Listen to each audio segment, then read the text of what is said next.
వెంటనే గమనించాలి. విద్యార్థులు వెంటనే రద్దు చేయాలి టెట్ విధానాన్ని, రద్దు చేయాలి టెట్ విధానాన్ని. ఆంధ్రప్రదేశ్ ఐక్యపార్టీ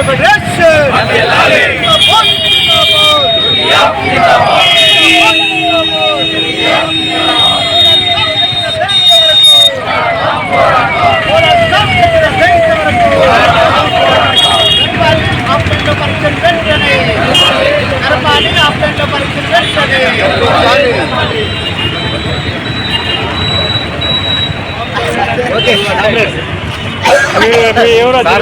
మాట్లాడతారు.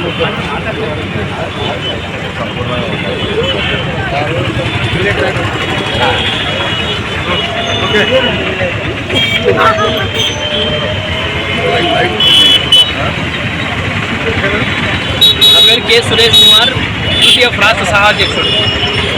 నిన్న స్పెషల్ టెట్ రాష్ట్ర ప్రభుత్వం ప్రకటించింది.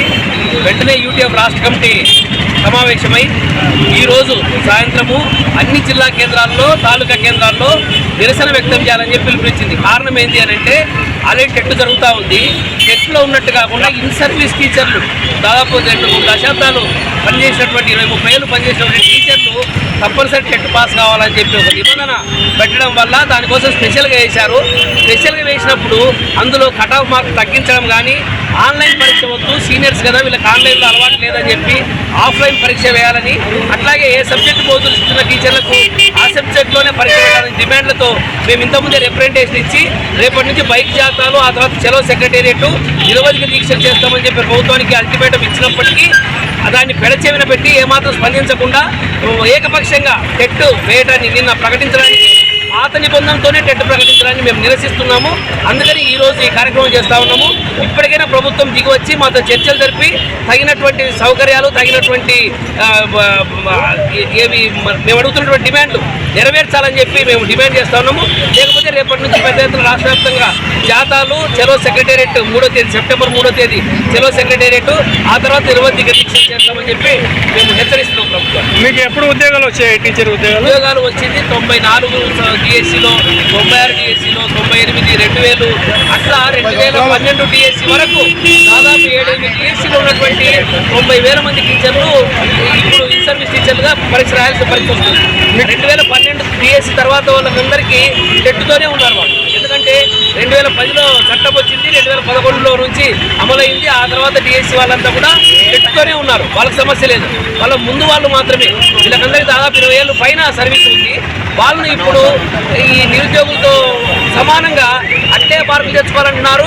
అంటే రకరకాల సబ్జెక్టు ఆ సబ్జెక్టులు తెచ్చుకోవాలంటున్నారు. ఇది తప్పు అని చెప్తున్నారు.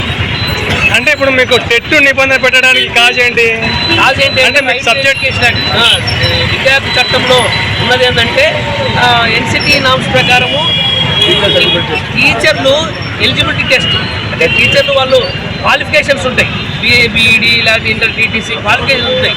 వాటితో పాటు టీచర్ ఎలిజిబిలిటీ టెస్ట్ కూడా పాస్ కావాలి. అటువంటి వాళ్ళనే అపాయింట్ చేయాలని చెప్పి ఆ చట్టం చెప్తుంది. మేము ఆ చట్టం తర్వాత వచ్చిన వాళ్ళని అట్లా తీసుకోవచ్చు, కానీ చట్టం రాకముందు నుంచి ఉన్న వాళ్ళం మేము డిఎస్సి ద్వారా సెలెక్ట్ అయినాము, ఇంటర్వ్యూ ద్వారా సెలెక్ట్ అయినాము, ఫుల్లీ క్వాలిఫైడ్. ఆ తర్వాత డిపార్ట్మెంట్ టెస్ట్ పాస్ అయి ఉన్నాము. ఆ తర్వాత అనేక ఇన్ సర్వీస్ ట్రైనింగ్ గవర్నమెంట్ ఇచ్చిన టైంలీకి ఇచ్చినటువంటి ట్రైనింగ్లన్నీ మేము ఉంటున్నాము. ఆన్లైన్ టెస్ట్ కూడా పాస్ అయి ఉన్నాము. ఇప్పుడు మళ్ళీ టెట్ మాకు కూడా మేము చెప్పి ప్రశ్నిస్తున్నాం. టెట్ ఎప్పుడు 2010 నుంచి అమలు అవుతుంది. 2010 ఏప్రిల్ 1 నుంచి విద్యార్థి చట్టం అమల్లోకి ఉంది. ఆ తర్వాత నుంచి టెట్ అమలు. అంటే దీనిపైన మరి మీ యొక్క డిమాండ్స్ ఏంటి? మా డిమాండ్స్ ఏంటంటే 23(1)(a) విద్యార్థి చట్టంలో ఉన్నటువంటి 23(1)(a) సవరించాలి. ఏమని సవరించాలి? ఈ చట్టం వచ్చినప్పటి నుంచి టీచర్లకే ఇది వర్తించినట్టుగా సవరించాలని చెప్పి మేము డిమాండ్ చేస్తున్నాం. రెండవది, ఒకవేళ స్పెషల్ టెట్ అని మేము మా డిమాండ్ మేరకు స్పెషల్ టెట్ నిర్వహిస్తుంది. నిర్వహించేటప్పుడు మేమంతా చాలా పాత వాళ్ళం కదా, కంప్యూటర్తో అంత అనుభవం లేదు. అందుకని ఆన్లైన్ కాకుండా మేము డిఎస్సి రాసినట్టుగానే ఆఫ్లైన్లో మాకు పరీక్ష పెట్టాలని చెప్పి ఒక డిమాండ్ చేస్తూ ఉన్నాం. మూడో డిమాండ్ ఏం చేస్తున్నామంటే ఈ మార్కులు, అంటే ఇంతకుముందు నిరుద్యోగున్నప్పుడు కరెంట్ అఫైర్స్, జీకే, ఇతర సబ్జెక్టులు కూడా ఆల్రౌండ్ రాసేవాళ్ళం. ఇప్పుడు నిరుద్యోగులు అది రాస్తున్నారు. కానీ ఇన్నేళ్ళు మేము బోధించిన సబ్జెక్ట్లోనే మమ్మల్ని టెస్ట్ చేయండి, ఆ సబ్జెక్ట్ మాత్రమే మాకు పెట్టండి అని చెప్పి మేము డిమాండ్ చేస్తున్నాం. ఒకవేళ మీరు టెట్ ఎలిజిబిలిటీ అవ్వకపోతే పరిస్థితి ఏంటి? అవ్వకపోతే కోర్టు చెప్పినట్టే ఉద్యోగాలు తీసేయమని చెప్పి వాలంటీర్ రిటైర్మెంట్ అని ఇచ్చుకోవాలి, ఉద్యోగాలు స్వచ్ఛంగా తప్పుకోవాలి, అయితే గవర్నమెంట్ తప్పుతుంది. ఆగస్టు 31, 2028 లోపు టెట్ పాస్ కావాలి, లేకపోతే ఉద్యోగాలు కోల్పోయినట్టే. 5 ఏళ్ళ లోపు రిటైర్మెంట్ ఉన్న వాళ్ళకి మాత్రం ఎగ్జామ్షన్, ఓకే. అంతకన్నా ఎక్కువ సర్వీస్ ఉన్న వాళ్ళకి మాత్రము ఈ టెట్. దీని మీద మీరు లీగల్గా ప్రొసీడ్ అవ్వడానికి ఏమైనా లీగల్గా ప్రొసీడ్ అయితే సుప్రీంకోర్టు కూడా చెప్పింది ఏంటంటే మీరు అడిగింది న్యాయమే, కానీ చట్టం అట్లా ఉంది కాబట్టి దాని విధంగా మేము చెప్పలేము అని చెప్తుంది. సో మేమేమంటామంటే న్యాయం అని సుప్రీంకోర్టు మా డిమాండ్ న్యాయం అంటుంది, న్యాయానికి అనుగుణంగా చట్టం లేదు కాబట్టి చట్టాన్ని సవరించమని మేము డిమాండ్ చేస్తాం. అంతే కదా. ఇప్పుడు మీరు డిఎస్సి సెలెక్ట్ అయ్యేటప్పటికి టెట్ లేదు, ఆర్టీ లేదు, యాక్టివ్ లేదు, ఏం లేదు. వడబోసి మమ్మల్ని సెలెక్ట్ చేసినారు. ఇంతకాలం ఆ సుప్రీంకోర్టు జడ్జిలు కూడా చెప్పిందంటే టెట్ లేని టీచర్ల దగ్గర చదువుకుని మేము జడ్జిలమైనమని చెప్పినారు. ఇప్పుడున్న కలెక్టర్లు, ఇప్పుడున్న డిఈఓలు, ఇప్పుడున్న మంత్రులు, ముఖ్యమంత్రులు కూడా టెట్ లేని టీచర్ల దగ్గర చదువుకున్నలే చెప్పినారు. అంటే వాంటెడ్లీ ప్రభుత్వాన్ని మమ్మల్ని వేధించడము, కేంద్ర ప్రభుత్వము మమ్మల్ని కావాల్సి వేధిస్తుంది, దానికి రాష్ట్ర ప్రభుత్వాలు మందపడుతున్నాయి.